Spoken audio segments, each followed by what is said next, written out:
أصعب سنة لاختيار أفضل لاعب في أفريقيا، رياض محرز اللي طلع من المنافسة محقق ثلاثية تاريخية مع السيتي، حكيمي رابع عالم أفضل باك يمين في العالم في خطة ال3-5-2، وسيمين بطل سكوديتو مع نابولي المهاجم اللي بيجيد كل أنواع سنتر فيرو، فينيشر خصوصا بالراس، تارجت قوي وطويل يجيد يكون محطة، رومر مهارته تسمح له يخرج بره الصندوق ويكون موزع ومراوغ جيد، محمد صلاح مش أعلى مواسمه جماعيا لكن فرديا يظل الأفضل.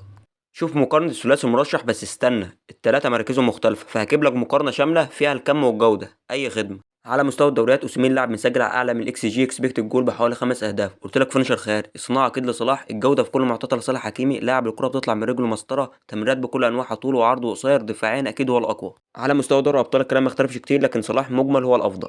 على مستوى تصفيات افريقيا اوسيمين هو الافضل. على مستوى كاس العالم اشرف حكيمي الوحيد اللي شارك فيهم.